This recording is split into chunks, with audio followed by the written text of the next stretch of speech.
Let's get more analysis. Dr. Ahou Koutchesfahani joins us, scholar of international relations and Iran. Thank you very much for being with us, Doctor. It's great to have you here at France 24. Tell us, what is the significance of what we've been seeing unfolding in Iran with the days-long funeral of the late Supreme Leader?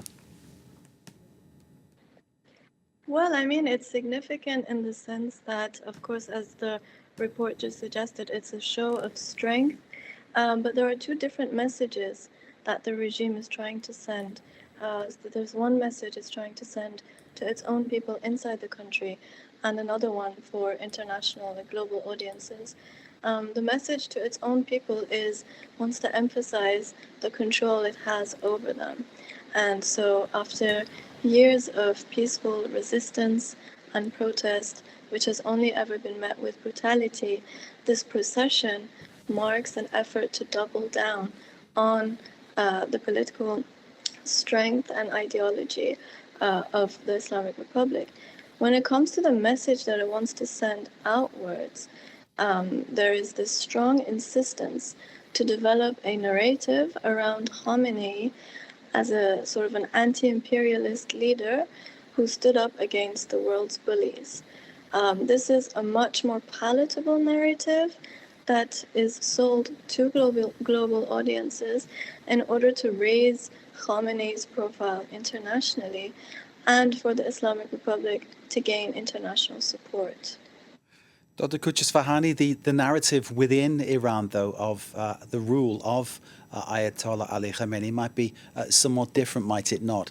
What has happened since February the 28th, though, has perhaps given the Iranian regime the possibility of somehow redefining itself. Maybe that's a bit of a reach, but it's certainly emboldened them and given them more of a case to say it's us against the rest of the world, it's us against the imperialists, it's us against the West. Do you think that has led to so many people coming out for this funeral, or do you think they've all been forced to be there? Certainly, I'm not saying they're all forced to be there. The Islamic Republic does have support, but you need to remember this is a country of 90 million people. So, of course, he has, some support for sure. At least if you even take 10% of the population, that means 9 million. So, I mean, for sure, the images that come out of the procession that we see are striking, but there is that side of the narrative that's being dominant right now, because what we also see on Iranian social media is people fleeing Tehran to the north, as they do for every sort of religious or Islamic Republic, national procession, is they flee. They move out of the city as a sign of, I guess, discontent, of course, but I wouldn't say protest, just a brazen attempt to say that, they're against this. But that side doesn't get seen as much. And so that's what I meant with the narrative being pushed by the Islamic Republic. I mean, of course, this the memorial for Khamenei is a great attempt to show the Islamic Republic's, as I said, strength, both internally and globally. Dr. Koutchesfahani, be very clear about that narrative idea, and I'm picking up clearly what you're saying, that this represents these images. They're not faked, they represent what is happening, but it is just a slice of what is happening. As you say, it is an image that they want to portray, and there may be other things going on across the country. Can I talk a bit more about the legacy of Ayatollah Ali Khamenei? Clearly, Iran changed under his rule. Changed for the worse? Well, I mean, history can tell us, right? So Khamenei, as the most important figure within the Islamic Republic for 37 years, he oversaw the creation and the maintenance of the institutional structures that have kept the Islamic Republic in place as long as it has existed.